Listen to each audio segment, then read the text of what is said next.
नमस्कार दोस्तों। आज हम वारंट के बारे में डिस्कस करेंगे। वारंट कौन सी कोर्ट इशू कर सकती है, वारंट किसको इशू किया जाएगा, किसके नाम से वारंट डायरेक्ट होगा और उस वारंट का एग्जीक्यूशन कैसे किया जाएगा, इसके बारे में आज हम डिस्कस करेंगे। प्रोविजन हमारा 71 से 81 तक रहेगा, क्रिमिनल प्रोसीजर कोड 1973। हमने एक आउटलुक पहले देख लें। प्रोसीजर टू कंपेल, कोर्ट के पास कुछ पावर हैं कि वो किसी व्यक्ति को कंपेल कर सकता है कि वो कोर्ट में अपीयर हो, और ये चैप्टर 6 के तहत कोर्ट ये पावर यूज करती है समन, वारंट, प्रोक्लेमेशन और अटैचमेंट के रूप में। चार चीज़ें हैं, चार चीज़ों के द्वारा कोर्ट बाध्य कर सकती है कि कोई व्यक्ति कोर्ट में अपीयर हो जाए। अगर किसी व्यक्ति के पास कोई डॉक्यूमेंट है, कोर्ट को डॉक्यूमेंट चाहिए, या किसी व्यक्ति के कब्जे में कोई व्यक्ति है, उस जो व्यक्ति कब्जे में है उसे कोर्ट में प्रस्तुत करवाना है, तब कोर्ट चैप्टर 7 का सहारा लेगी और उस व्यक्ति को बाध्य करेगी कि आप वो डॉक्यूमेंट मेरे पास प्रोड्यूस करो, या आपके कब्जे में जो व्यक्ति है उसे कोर्ट में प्रोड्यूस करो। तब वो चैप्टर 7 का सहारा लेगी और वहाँ भी summon, search warrant, forfeiture of publication है, वो स्टेट गवर्नमेंट का पावर है। और फिर 97 और 98 है, जहाँ पर किसी व्यक्ति ने किसी दूसरे व्यक्ति को किडनैप कर रखा है, तो उसके बारे में तो वो हम डिस्कस करेंगे। तो अभी हम चैप्टर 6 पे हैं और हम वारंट को डिस्कस कर रहे हैं। तो हम वारंट को डिस्कस करने वाले हैं, 71 से 81 तक है। इसको भी हमने कुछ पार्ट में डिवाइड किया है। नंबर 1 हमारा है general provision regarding the warrant. तो इसमें हम कंटेंट पढ़ेंगे, फॉर्मेट और duration of the warrant. Once the warrant has been issued by the court, what are the maximum time limit that the warrant may exist। इसके बाद जो है to home the warrant में be directed and procedure before execution. तो कौन कौन से लोग हैं जिनको वारंट एग्जीक्यूट की वारंट जो है दिया जा सकता है कि इस वारंट को लो और जा करके इसको एग्जीक्यूट करो, इस वारंट में जिसका नाम लिखा है उसे अरेस्ट करके कोर्ट में ले आओ। तो ऐसे कौन कौन से लोग हैं, नंबर 1। नंबर 2 है कि वारंट का एग्जीक्यूशन दो जगह पे हो सकता है। या तो कोर्ट ने इशू किया है उसी के लोकल एरिया में वारंट का एग्जीक्यूशन करना है, या उसकी लोकल एरिया से बाहर जाकर के वारंट का एग्जीक्यूशन करना है। तो टू होम तो वारंट में भी डायरेक्टेड का मतलब यह है कि वारंट या तो पुलिस ऑफिसर को दिया जाएगा या जो प्राइवेट पर्सन है उसे वारंट दिया जाएगा। तो जो विद इन लोकल जुरिडिक्शन की बात करता है उसमें 72 और 74 दो ऐसे प्रोविज़न हैं जो इसकी बात करता है कि वारंट किसी पुलिस ऑफिसर को डायरेक्ट किया जाएगा तब वो कौन से प्रोसीजर को एडॉप्ट करेगा। 72 एंड 73 है कि यदि वारंट किसी प्राइवेट पर्सन को दिया जाता है तो वो वारंट का एग्जीक्यूशन कैसे करेगा, और किन दशाओं में वारंट किसी प्राइवेट पर्सन को दिया जा सकता है कि आप ले जाओ इसका एग्जीक्यूशन करो। लेकिन this is only for the local area of the issuing court. तो विद इन लोकल अथॉरिटी में जब भी वारंट इशू करना है, विद इन लोकल एरिया में जब भी वारंट को एग्जीक्यूट करना है, तो कोर्ट या तो पुलिस ऑफिसर को या किसी प्राइवेट पर्सन को एग्जीक्यूशन के लिए दे सकती है। लेकिन जहाँ पर बियॉन्ड दी अथॉरिटी है, बियॉन्ड दी लोकल एरिया है, बियॉन्ड दी जुरिस्डिक्शन है, वारंट को एग्जीक्यूट करना है, तब कोर्ट या तो अपने लोकल एरिया के किसी पुलिस ऑफिसर को देगी कि ये वारंट है, ले जाकर के इसको आप एग्जीक्यूट करो, या फिर किसी अदर व्यक्ति को जिस एरिया में उस व्यक्ति को अरेस्ट करना है या जिस एरिया में उस वारंट को एग्जीक्यूट करना है वहाँ के किसी अथॉरिटी को देगी कि आप ये वारंट को एग्जीक्यूट करके इसमें जो पर्सन है उसे अरेस्ट करके मेरे पास ले आओ। तो पहला 78 है directed to other local police, यानी उस एरिया में जहां वारंट एग्जीक्यूट करना है वहीं के पुलिस ऑफिसर को वारंट यहां से बाई पोस्ट भेज देगी कि उस वारंट को एग्जीक्यूट करके ले आओ। या 79 कह रहा है कि directed to his local police, या अपने ही लोकल पुलिस को जो है वारंट इशू कर देगी कि आप जाओ उस एरिया में और उस व्यक्ति को अरेस्ट करके ले आओ। उसके बाद हमारा थर्ड पार्ट है procedure during execution of warrant, यानी कि जब वो व्यक्ति जाएगा वारंट लेकर के जिसको अरेस्ट करना है, उसके पास जाएगा तो कौन सी प्रोसीजर एडॉप्ट करेगा, उसको वारंट दिखाएगा, उसको बताएगा कि आपको हम इसलिए अरेस्ट करने आए हैं। तमाम चीज़ें जो है वो 75, 76, 77, 80 और 81 में बताया गया है। इसको हम डिस्कस करेंगे। तो हम अब वन बाई वन जो है आगे बढ़ते हैं। जब हम डिस्कस करेंगे जनरल प्रोविज़न के बारे में, तो 70 हमारे पास है एक provision, form of warrant of arrest and duration. तो अरेस्ट वारंट के फॉर्मेट क्या होंगे और उसका ड्यूरेशन क्या होगा, वो 70 में कहा गया है। तो every warrant of arrest issued by a court under this code shall be in writing, signed by the presiding officer of such court and shall bear the seal of court. यानी कि वो वारंट राइटिंग में होना चाहिए, presiding officer के signature होने चाहिए और उस पर जो है कोर्ट की सील होनी चाहिए। समन से थोड़ा सा अंतर है। समन जब इशू होगा तो समन में प्रिसाइडिंग ऑफिसर या any other officer authorise by the high court के सिग्नेचर हो सकते हैं, लेकिन वारंट पे नहीं। वारंट पे तो हमेशा कोर्ट के जो प्रिसाइडिंग ऑफिसर है जिसने वारंट इशू किया है उसके सिग्नेचर होंगे और जो है कोर्ट की सील होगी। उसके बाद कहा गया है ड्यूरेशन, तो every such warrant shall remain in force until it is cancelled by the court which issued it or until it is executed। Issuing court जब तक उस वारंट को विड्रॉ नहीं कर लेती है, रिवोक नहीं कर लेती है, तब तक वो वारंट एग्जिस्टेंस में रहेगा, या जिसको अरेस्ट करने के लिए वारंट इशू किया गया था वो अरेस्ट कर लिया जाता है, तब तक जो है वो वारंट एग्जिस्ट में रहेगा। अदरवाइज वारंट कभी अपने आप लैप्स नहीं होगा, वो हमेशा एग्जिस्ट करता रहेगा। एक बार वारंट इशू हो गया तो जब तक अरेस्ट नहीं होता है तब तक वारंट बना रहेगा, या इशूइंग कोर्ट ने उस वारंट को रिवोक कर लिया हो। इसके जो फॉर्मेट हैं वो फॉर्मेट 2 ऑफ शेड्यूल सेकेंड है। शेड्यूल सेकेंड में फॉर्मेट नंबर 2 है वारंट के, वहीं पर पूरा का पूरा वारंट का फॉर्मेट दिया गया है।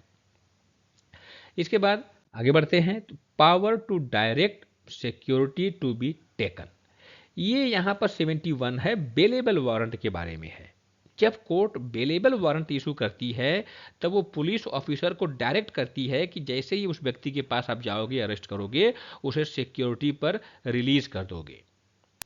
उसके बारे में यहाँ पे प्रोविजंस हैं। तो जब भी बेलेबल वारंट इशू करती है कोर्ट, तब 71 के प्रावधान लागू होते हैं। तो any court issuing a warrant for arrest of any person may in its direction direct by endorsement on the warrant that if such person execute a bond with sufficient securities for his attendance before the court at a specific time and thereafter until otherwise directed by the court। So what are the times mentioned in that warrant? What are the times for being presence of that person before the court if that person who is being arrested by the police officer is ready and to also ready for the execute a bond may release on such bond. तो police officer उसे security ले लेगा जो है उससे, और जो है उसको बॉन्ड पे रिलीज कर देगा। तो जो सिक्योरिटी होगा, जो श्योरिटी होगा तो थर्ड पर्सन होगा, वो आएगा क्या कि मैं इसकी जो है जिम्मेदारी लेता हूँ, जमानत लेता हूँ, और अपना कुछ डॉक्यूमेंट जमा करेगा श्योरिटी के रूप में, आधार कार्ड, पैन कार्ड या गाड़ी के पेपर या ज़मीन के पेपर देगा जो है, और फिर उसको रिलीज कर दिया जाएगा। तो वो व्यक्ति जो पुलिस ऑफिसर है वो जा रहा था अरेस्ट करने के लिए, उसको सिक्योरिटी मिल गई है अच्छे से, तब उसे जो है इमीडिएट वहीं जो है रिलीज कर देगा, अपनी कस्टडी से उसे रिलीज कर देगा। उसके बाद जो है जब रिलीज करेगा तो वो जो वारंट था उस वारंट के पीछे इंडोर्स करेगा और उस पर लिखेगा नंबर ऑफ श्योरिटीज़, कितनी श्योरिटीज़ उसने जो है ली है, and the amount for which such sureties are to be respectively bound and the time at which he is to attend before the court. If the security is taken officer shall forward the bond to the court. तो सभी कुछ जो है उसी के पीछे mention करने के बाद अपनी साइन करेगा और सभी कुछ कोर्ट को फॉरवर्ड कर देगा। तो 71 is regarding the bailable warrant. आगे बढ़ते हैं। अब कहा गया है कि execution of warrant with in local jurisdiction, जिस कोर्ट ने वारंट को जारी किया है उसी कोर्ट की लोकल एरिया में उस वारंट को एग्जीक्यूट किया जाना है। तो 72, 73 एंड 74 लागू होगा।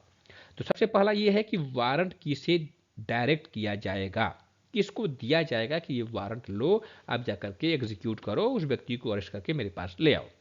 तो वारंट, तो arrest warrant are ordinarily be directed to one or more police officer. तो सबसे पहला रूल यही है कि जनरली वारंट पुलिस ऑफिसर के को ही डायरेक्ट होगा कि आप ये ले जाओ और अरेस्ट करके ले आओ। But the court may direct it to any other person or persons under two conditions. That means when the warrant may be directed to any private persons. These are in the two conditions. When if immediate execution of warrant is necessary, court को लगता है कि warrant का तत्काल execution होना है, व्यक्ति को तत्काल अरेस्ट करके कोर्ट में ले आना है, and no police officer is immediately available, और कोई पुलिस ऑफिसर अवेलेबल नहीं है, तब कोर्ट प्राइवेट पर्सन को वारंट दे सकती है, डायरेक्ट कर सकती है कि वारंट लो और जाकर के व्यक्ति को अरेस्ट करके कोर्ट में ले आओ। And when warrant is directed to more officer or person then one, it may be executed by all or it may be executed by anyone or more of them. तो हमने ऊपर देखा कि warrant एक से ज़्यादा ऑफिसर्स को या एक से ज़्यादा व्यक्तियों को भी दिया जा सकता है, तो उसमें से कोई या सभी मिलकर के वारंट को का एग्जीक्यूशन कर सकते हैं। लेकिन प्राइवेट पर्सन को वारंट बहुत रेयरेस्ट ऑफ रेयर केस में ही दिया जाएगा, वो भी कब, जब वारंट का तत्काल निष्पादन आवश्यक है और कोई पुलिस ऑफिसर अवेलेबल नहीं है। 73 की बात कहती है जब जो है कि वारंट में be directed to any person. तो पहला तो हमने उधर देखा था, कंडीशन जो दो थी कि कब वारंट प्राइवेट व्यक्ति को दिया जाएगा, और आगे एक ये भी है कि प्राइवेट व्यक्ति को वारंट कौन इशू कर सकता है। सभी कोर्ट इशू नहीं कर सकती प्राइवेट व्यक्ति को वारंट, क्योंकि बहुत खतरा है इसमें जो है। व्यक्ति भारत जैसे देश में जहाँ लोग जो है विद्वेषपूर्ण कार्रवाई करते हैं, उनका मैलिशियस इंटेंशन होता है, तो वहाँ पे प्राइवेट व्यक्ति के को वारंट इशू नहीं होता है। लेकिन इसलिए केवल सीजीएम और magistrate first class, these are the two magistrate is authorise to issue the warrant to direct the warrant to the private person. तो केवल सीजीएम और मजिस्ट्रेट फर्स्ट क्लास ही हैं जो कि प्राइवेट पर्सन को वारंट दे सकते हैं कि इसे ले जाओ और डायरेक्ट करो, और कहां पर, with in his local jurisdiction. तो कभी भी बियॉन्ड लोकल एरिया से बाहर वारंट एग्जीक्यूट करना हो तब प्राइवेट पर्सन को नहीं दिया जाएगा। अगर विद इन लोकल एरिया में है तभी प्राइवेट पर्सन को दिया जाएगा। और किसको अरेस्ट करने के लिए दिया जाएगा? एनी स्कैप्ड कन्विक्ड। कन्विक्ट यानी कोई पर्सन कन्विक्शन हो गया है, उसका कन्विक्ट हो गया है, ट्रायल चला है पूरा, कोर्ट ने अनाउंस कर दिया कि ही इज फाउंड गिल्टी और उसे इतने साल की कारावास की सजा मिलती है। अब वो छिप रहा है, भग रहा है, या कोई प्रोक्लेम्ड अफेंडर है। प्रोक्लेम्ड अफेंडर का मतलब हम जानते हैं जो है, जब हम बात करेंगे 82 की जो है, तो 82 में कोर्ट ने किसी एक्यूज्ड को प्रोक्लेम्ड अफेंडर डिक्लेयर कर दिया है, तो उसको अरेस्ट करना हो। अब या of any person who is accused of a non-bailable offense is awaiting from the arrest, वो गिरफ्तारी से बच रहा है। कोई पर्सन है जो नॉन बेलेबल ऑफेंस का दोषी है या एक्यूज्ड है, नॉट दोषी, एक्यूज्ड है, और वो गिरफ्तारी से बच रहा है, तब उसके लिए प्राइवेट पर्सन को वारंट दिया जा सकता है फॉर द एग्जीक्यूशन। यानी दो कंडीशन में प्राइवेट पर्सन को वारंट दिया जाएगा, जब कोई पुलिस ऑफिसर नहीं हो और वारंट का एग्जीक्यूशन बहुत जरूरी हो, इमीडिएट जरूरी हो, तब सीजीएम और magistrate first class private person को वारंट जारी कर सकते हैं, दे सकते हैं।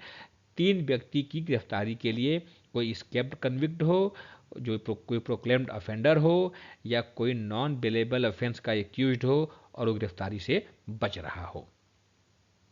इसके बाद जब हम बात करते हैं acknowledged and executed by the person, तो जिस पर्सन को वो वारंट दिया जा रहा है एग्जीक्यूट करने के लिए, वो उसे राइटिंग में रिसीव करेगा, एक्नॉलेज करेगा कि हाँ मैं इसे रिसीव करता हूँ, और उसके बाद ही जाकर के वो उसे एग्जीक्यूट करेगा।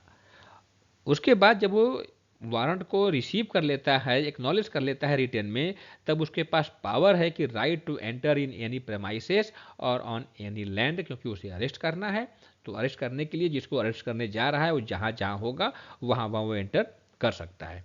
If he arrest the accused, यदि वो एक्यूज को अरेस्ट करता है तो he shall bring the accused to the nearest police officer, या SHO will take the custody and shall cause him to be taken before a magistrate having jurisdiction in the case and subject to warrant SHO can release on security as per the section 71 of the CRPC। तो private person जब warrant को execute कर लेगा, व्यक्ति को arrest कर लेगा, तो उसके पास ये पावर नहीं है कि उसको कस्टडी में लेकर के सीधे जाए मजिस्ट्रेट के पास। वो नियरेस्ट पुलिस ऑफिसर को, नियरेस्ट SHO को उसे हैंड ओवर करेगा और SHO उसे फिर जो है अपनी कस्टडी में लेगा। और यदि वो नॉन बेलेबल वारंट है, 71 की तरह यदि बेलेबल वारंट है, तब तो SHO उसे बेल पे छोड़ देगा, सिक्योरिटी लेकर के बेल पे छोड़ देगा। अगर वो बेलेबल वारंट नहीं है तब उसे वो मजिस्ट्रेट के पास ले जाएगा, जिससे उस मामले में अथॉरिटी है, जुरिस्डिक्शन है। इसके बाद warrant directed to police officer. अब वारंट ऐसा है जो कि पुलिस ऑफिसर को डायरेक्ट किया गया है कि इसको एग्जीक्यूट करना है, तो वो पुलिस ऑफिसर खुद उस वारंट को एग्जीक्यूट कर सकता है या अपने किसी सबऑर्डिनेट को भी दे सकता है कि आप इसे एग्जीक्यूट करो। लेकिन जो उसका सबऑर्डिनेट है उसको देने से पहले वो इंडोर्स करेगा, यानी बैक साइड पर जो अपने साइन करेगा कि मैं इसे अपने जूनियर को दे रहा हूं, वो उस वारंट को एग्जीक्यूट करेगा। इसके बाद हम आते हैं execution of warrant beyond local jurisdiction. अब कोर्ट हमारी जो है वो है देहरादून की। इस कोर्ट ने एक वारंट इशू कर दिया जिसका एग्जीक्यूशन हरिद्वार में होना है। या अभी कुछ दिन पहले आपने एक केस सुना होगा कि कोई दिल्ली का कोई एक नेता था, उसने अरविंद साहब के खिलाफ कोई एक जो है स्टेटमेंट दिया था, जिसका FIR पंजाब पुलिस ने पंजाब में कर लिया था और वहीं पंजाब से जो है एक CGM ने अरेस्ट वारंट इशू कर दिया था और पंजाब पुलिस फिर वहाँ पर दिल्ली आई थी और अरेस्ट करके जैसे ही ले जा रही थी, बीच में हरियाणा पुलिस ने रोक लिया और उनको लेकर के वापस दिल्ली मजिस्ट्रेट के पास जो है ले आए थे। तो आखिर गड़बड़ी क्या हुई थी? हरियाणा की पुलिस आई दिल्ली में और उन्होंने उस नेता को अरेस्ट किया बिना किसी को बताए, और वापस जब ले जाने लगे तो इन नेता के घर वालों ने किडनैपिंग का जो है चार्ज लगा करके FIR करवा दिया। मामला CGM में गया, दिल्ली में CGM ने look out notice, search warrant जारी कर दिया और फिर वो फैक्स कर दिया हरियाणा पुलिस को। हरियाणा पुलिस ने रास्ते में उनको रोका और वापस लेकर के CGM के पास आए दिल्ली में और फिर चीज़ें हुई। तो ये बहुत नोन चीज़ें हैं। तो यानी कि जब किसी दूसरे अथॉरिटी में जा कर के आपको वारंट एग्जीक्यूट करना है तो वो आसान चीज़ें नहीं है, कुछ तो प्रोसीजर है जो आपको फॉलो करना होगा। तो वो 78 और 79 में बताया गया है। तो execution of warrant beyond local jurisdiction number 1 78 है। जो कोर्ट, जिस कोर्ट ने इशू किया है वो वारंट, वो अपनी जो है वो वारंट जो है वहां के, जहां पे वारंट को एग्जीक्यूट करना है, वहां के किसी लोकल अथॉरिटी को वारंट पोस्ट के द्वारा भेज देगी कि भैया ये वारंट है, इसमें जिस व्यक्ति का नाम लिखा है उसे अरेस्ट करके हमारे पास भेजो। ये पावर है मजिस्ट्रेट के पास। या फिर वो मजिस्ट्रेट जो है खुद अपने ही लोकल पुलिस को वारंट दे दे कि ये वारंट लेकर के जाओ, आप वहां से जाकर के उस व्यक्ति को अरेस्ट करके मेरे पास ले आओ। तो 78 और 79 दो प्रोविजंस दिए गए हैं। पहला देखते हैं 78, जहां पे वारंट जहां एग्जीक्यूट करना है वहीं के अथॉरिटी को दिया गया है। तो 3 तरह के अथॉरिटीज वहां पे बताए गए हैं जिनको कि कोर्ट बाई पोस्ट वो वारंट भेज सकती है। वो है एग्जीक्यूटिव मजिस्ट्रेट यानी DM SDM हो सकते हैं, दूसरा है SP और तीसरे हैं कमिश्नर ऑफ पुलिस। तो जिस कोर्ट ने वारंट इशू किया है वो उस क्षेत्र के जहां पर वारंट एग्जीक्यूट करना है उस क्षेत्र के DM या SDM को, SP को या कमिश्नर साहब को वारंट जो है भेज सकते हैं और वो वहीं से वारंट एग्जीक्यूट करवा करके एक्यूज्ड को वापस जो है इशूइंग कोर्ट के पास भेज सकते हैं। तो ये चीज़ें, पहला प्रोविजन तो ये है जो कि बहुत सिंपल है और बहुत जो है लॉफुल भी लगता है। तो इसमें जो चीज़ें हैं, जब कोर्ट वारंट इशू करेगा और वो पोस्ट से उस दूसरे क्षेत्र के DM SDM या SP वगैरह को भेजेगा तो उसके साथ अदर इन्फॉर्मेशन भी भेजेगा कि इसने कौन सा ऑफेंस किया है, कौन से इस पे एलिगेशन लगाए गए हैं, यदि एफआईआर है तो उसकी कॉपी, कंप्लेन है तो उसकी कॉपी, या प्रोक्लेम्ड ऑफेंडर है तो उसकी कॉपी, सब चीज़ भेज देगा। और साथ में ये भी लिखेगा कि वो डॉक्यूमेंट जो है, जो वारंट है, वो बेलेबल है कि नॉन बेलेबल है, उसको लिखेगा। और उसके बाद जो है जब उनको मिलेगा उन अथॉरिटी को, तो अथॉरिटी जो है उसके वारंट के पीछे अपने अथॉरिटी साइन करेंगे, इंडोर्स करेंगे, और उसका जो है एग्जीक्यूशन खुद करेंगे या किसी अपने अधिकारी से करवाएंगे, अरेस्ट करवाएंगे, और वापस जो है इशूइंग कोर्ट के पास उसको भेजेंगे। जिस कोर्ट ने जारी किया है उसके पास जो है व्यक्ति को अरेस्ट करके भेज देंगे। कितना भेजेंगे वो हम बाद में बताएंगे, आगे जो हमारा प्रोविजंस हैं। फिर 79 हमारा है, जहां की कोर्ट ने अपने ही क्षेत्र के किसी पुलिस अधिकारी को वारंट दिया कि अब आप जाओ और वहां से उसको अरेस्ट करके ले आओ। जैसे कि पंजाब पुलिस को वारंट मिल गया वहां के सीजीएम कोर्ट से, और पंजाब पुलिस ने वारंट लिया, दिल्ली आकर उसको अरेस्ट कर लिया। तो क्या चीजें करनी चाहिए, ये इंपॉर्टेंट है। तो जहां पर when warrant directed to a police officer is to be executed beyond the local area of the court issuing it. So such police officers shall ordinarily take it for endorsement, either executive magistrate or the in charge of the police station of that local area. So this is not the in charge of the police station, this is the police officer not below the rank of officer in charge of the police station. तो इसका मतलब है कि या तो जब उसने अपने क्षेत्र के पुलिस ऑफिसर को दिया है वारंट कि आप ले जाकर अरेस्ट करो, तो वो पुलिस ऑफिसर जब उस दिल्ली में आएगा तो दिल्ली में जो एग्जीक्यूटिव मजिस्ट्रेट है, तो डीएम या तो एसडीएम, नंबर एक। नंबर दो, या तो एसएचओ या उसके ऊपर के जितने भी ऑफिसर हैं, एसपी हो सकते हैं, सीओ हो सकते हैं, उनके पास जाएगा, वो वारंट दिखाएगा और वो अधिकारी वारंट के पीछे अपने सिग्नेचर करेंगे। तो such magistrate or police officer shall endorse his name thereupon. अब जब उन्होंने उस पर इंडोर्समेंट कर दिया, अपने साइन पीछे कर दिए, तो such endorsement shall be sufficient authority to the police officer to execute such warrant in that local area. बिना उस सिग्नेचर के उस पुलिस ऑफिसर के पास अथॉरिटी नहीं है कि वो उस वारंट को दूसरे के एरिया में जाकर के एग्जीक्यूट करे। तो जैसे ही उस क्षेत्र के डीएम, एसडीएम या सीओ, एसपी या एसएचओ ने साइन कर दिया पीछे, इसका मतलब है कि अब उस पुलिस ऑफिसर को अथॉरिटी मिल गई कि उस वारंट को उस लोकल एरिया में एग्जीक्यूट कर सकता है। और जैसे ही उसको इंडोर्स हो गया, पीछे साइन कर दिया उस एरिया के अथॉरिटी ने, तो जितने भी पुलिस ऑफिसर हैं उस एरिया के, उसकी सहायता करेंगे उस वारंट को एग्जीक्यूट करने में। और यही काम जो है पंजाब पुलिस ने नहीं किया था और सीधे आकर के अरेस्ट करने लगी थी। हालांकि अभी एक्सेप्शन हम देखेंगे। कहा गया है कि when such endorsement is not necessary, जब एक एरिया का पुलिस ऑफिसर वारंट लेकर के दूसरे एरिया में गया तो उसे किसी से मिलने की आवश्यकता नहीं है। ये कब है? जब कुछ कंडीशन है। जब उसे लगता है कि मैं उस इंडोर्समेंट को लेने जाऊंगा तब तक ये अपराधी भाग जाएगा या एक्यूज भाग जाएगा और मैं उसे अरेस्ट नहीं कर पाऊंगा। तो when ever there is reason to believe that the delay occasioned by obtaining the endorsement of the magistrate or the police officer within whose local authorities the warrant is to be executed will prevent such execution. तो जब तक मैं लूंगा तब तक भाग जाएगा। तब वो ऑफिसर जिसे वारंट दिया गया है बिना इंडोर्समेंट के अरेस्ट कर सकता है, लेकिन वो कंडीशन होनी चाहिए। जब पंजाब पुलिस दिल्ली में आई थी तो ऐसी कोई कंडीशन नहीं थी, तो बेचारे अपने घर में सोए पड़े थे और ऐसा कोई अपराध नहीं था कि आतंकवादी हो भग जाएंगे, नहीं पकड़ में आएंगे, तो इसलिए जो है ये प्रोविजंस वहाँ पे लागू नहीं हुए थे। ये प्रोविजन तब लागू होते हैं जब कोई बहुत बड़ा आतंकवादी हो और मुश्किल से मिलने वाला हो, किसी तरफ पता लगा है उसका जो है और अब अरेस्ट नहीं करेंगे तो भग जाएगा, फिर पता नहीं लग पाएगा, तब ये लागू होता है। जो नोन पर्सन है उनको अरेस्ट करने के लिए प्रोविजन लागू नहीं होता है। इसके बाद जो है अब अरेस्ट करते समय अब अरेस्ट करने वाला अधिकारी और वो व्यक्ति आमने सामने हो गए जिसे अरेस्ट किया जाना है। तब procedure to be followed while execution of warrant and after execution of the warrant. इसको हम देखें तो 75, 76, 77, 80 और 81 की प्रोविजन हमारे अप्लाई होंगे।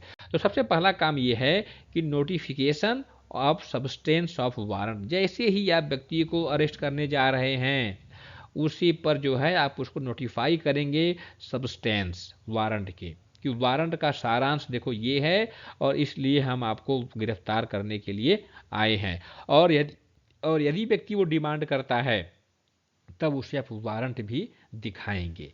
तो that officer who is going to arrest any person shall notify the substance thereof to the person to be arrested and if so required, that means if the person demanded, then you will show him the warrant।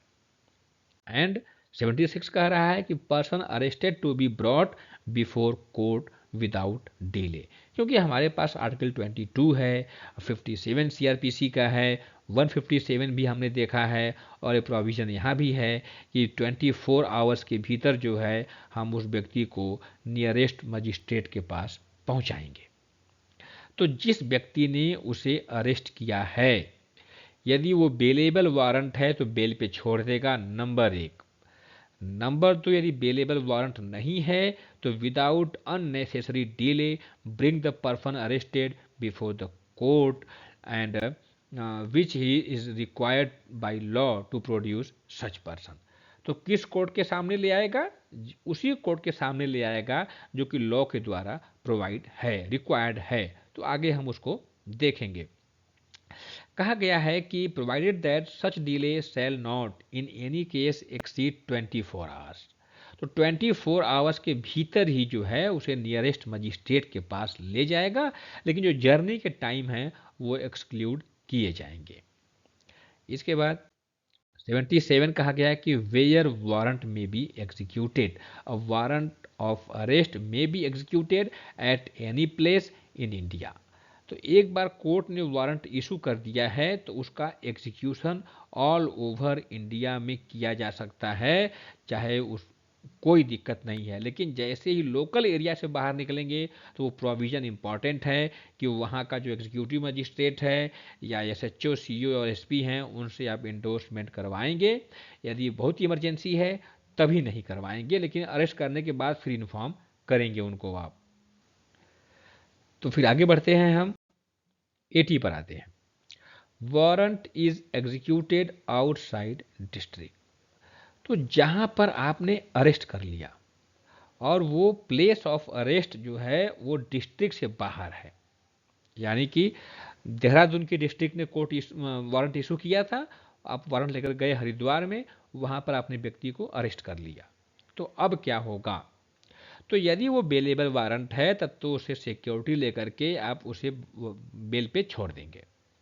यदि bailable warrant नहीं है तो जिस court ने warrant issue किया है और अब जहां पर आपने अरेस्ट किया है यदि वो 30 किमी के भीतर है, तब तो जिस कोर्ट ने इशू किया है आप उसी कोर्ट के पास ले आएंगे। वो प्लेस जहां आपने अरेस्ट किया है वो लोकल एरिया के भीतर आ रहा हो, लोकल एरिया के बाहर आ रहा हो, कोई मतलब नहीं है। 30 किमी के दायरे में है तो इसका मतलब है कि अरेस्ट करने के बाद आप उस व्यक्ति को जिस कोर्ट ने वारंट इशू किया था उसी कोर्ट में ले आएंगे। लेकिन यदि वो डिस्टेंस 30 किमी से बाहर है और अदर लोकल एरिया में है, अगर अपने ही लोकल एरिया में है तो 30 किमी हो 50 किमी हो कोई मतलब नहीं, उसी डिस्ट्रिक्ट में है जिस कोर्ट ने इशू किया है और उसी डिस्ट्रिक्ट में आपने अरेस्ट भी कर लिया उसे, तब तो जिस कोर्ट ने इशू किया है उसी में लाना है, चाहे जितना दूरी हो। लेकिन आपने दूसरे डिस्ट्रिक्ट में अरेस्ट किया है जाकर के और अब वो डिस्टेंस 30 किमी से ज़्यादा है, तब आपको नियरेस्ट एग्जीक्यूटिव मजिस्ट्रेट या एसपी या कमिश्नर ऑफ पुलिस के पास ले जाना होगा तत्काल। तो ये 30 किलोमीटर की जो डिस्टेंस है वो आपको ध्यान में रखना पड़ेगा। इसके बाद जो एसपी हैं, कमिश्नर हैं, उनके पास भी कुछ पावर दिया गया है। तो procedure by magistrate before whom such person arrested is brought. तो the executive magistrate, district superintendent of the police, commissioner of police shall, if the person arrested appears to be the person intended by the court which issued the warrant, direct him removal in custody to such court। तो वो तत्काल क्या करेंगे कि उस person को जिस court ने वारंट इशू किया है उसके पास जाने के लिए भेज देंगे। पहला काम तो उनके पास यही है। अगर दूसरे डिस्ट्रिक्ट में जाकर के वारंट एग्जीक्यूट हुआ है और वो 30 किलोमीटर की दूरी पर है, तब नियरेस्ट एसपी, एग्जीक्यूटिव मजिस्ट्रेट या कमिश्नर के पास ले जाएंगे और उन तीनों का यही कर्तव्य है, ड्यूटी है कि तुरंत उसे जो है जिस कोर्ट ने इशू किया है वारंट, उसके पास भेजने की व्यवस्था करेंगे। लेकिन कुछ कंडीशन यहाँ पर है जब उनको जो है बेल देने के भी पावर दिए गए हैं। कहा गया कि यदि मामला बेलेबल है और वो पर्सन बेल देने के लिए रेडी एंड विलिंग है, तैयार और इच्छुक है, तब उसे बेल पर छोड़ देंगे। दूसरा, this was the bailable warrant and, ठीक है, पहला क्या है कि जस्ट मिनट, एक मिनट। तो पहला कंडीशन ये था कि यदि वो ऑफेंस बेलेबल ऑफेंस है, तो बेलेबल ऑफेंस में इनको बेल पे छोड़ने के राइट यहाँ पर दे दिए गए हैं, तो बेल पर छोड़ देंगे। दूसरा है यदि बेलेबल वारंट ही इशू किया गया है, जिस कोर्ट ने वारंट इशू किया था वो बेलेबल वारंट ही इशू कर दिया है, तो बेलेबल वारंट है तो बेल पे वो भी छोड़ देंगे। उनको देखा कि हाँ बेलेबल वारंट है, उस व्यक्ति ने जो है तैयार है सिक्योरिटी देने के लिए, तो उसे बेल पे छोड़ देंगे। तो जो एग्जीक्यूटिव मजिस्ट्रेट हैं, एसपी हैं, कमिश्नर हैं, इन दो कंडीशन में उसे बेल पर छोड़ देंगे। कब? जो बेलेबल ऑफेंस होगा नंबर एक, या दूसरा जब बेलेबल वारंट ही इशू किया गया था, दोनों कंडीशन में बेल पे छोड़ देंगे। अदरवाइज उस एक्यूज पर्सन को जिस कोर्ट ने वारंट इशू किया था वहां भेजने की व्यवस्था ये करेंगे। कहा गया है कि provided further that if the offence is a non bailable one, अब वो ऑफेंस ऐसा था कि नॉन बेलेबल है और बेलेबल वारंट इशू नहीं किया गया था। लगता है कि हम जो है इसको समय से 24 घंटे के भीतर उस व्यक्ति को वहां पर पहुंचा नहीं पाएंगे, तब क्या करेंगे ये एसपी, कमिश्नर, एसएचओ, ये लोग जितने भी लोग हैं, मतलब एग्जीक्यूटिव मजिस्ट्रेट ना तो एसएचओ, तो ये क्या करेंगे, तब वहां के नियरेस्ट सीजीएम के पास या सेशन जज के पास ले जाएंगे, अपने ही एरिया में जहां उसे अरेस्ट किया गया था। तो उनके लिए लॉफुल होगा कि उस व्यक्ति को सीजीएम या सेशन मजिस्ट्रेट के पास ले जाएंगे और वो सीजीएम या सेशन जज जो है तब उनके पास पावर हो जाएगी चैप्टर 33 ऑफ सीआरपीसी का जो बेल का प्रोविज़न है, तब उस प्रोविज़न के तहत जो है उसे बेल पे रिलीज कर सकते हैं, या अगर बेल पे रिलीज नहीं करते हैं तब वो ट्रांजिट रिमांड दे देंगे और उस ट्रांजिट रिमांड से जो है वो व्यक्ति वापस आएगा, और यदि वो बेलेबल वारंट है तब तो बेल पे रिलीज कर ही देंगे, कोई इसमें प्रॉब्लम नहीं है। तो इसका मतलब है कि एग्जीक्यूटिव मजिस्ट्रेट, एसपी और कमिश्नर उसे दो कंडीशन में बेल पे छोड़ सकते हैं, जब वो बेलेबल वारंट हो या बेलेबल ऑफेंस हो। अदरवाइज नॉन बेलेबल है तो उसे नियरेस्ट सीजीएम के पास या सेशन जज के पास ले जाएंगे और उनके पास ये पावर होगी कि उसे बेल पे छोड़ें या उसे ट्रांजिट रिमांड दे करके जिस मजिस्ट्रेट ने जो है वारंट इशू किया था उसके पास भेज दें।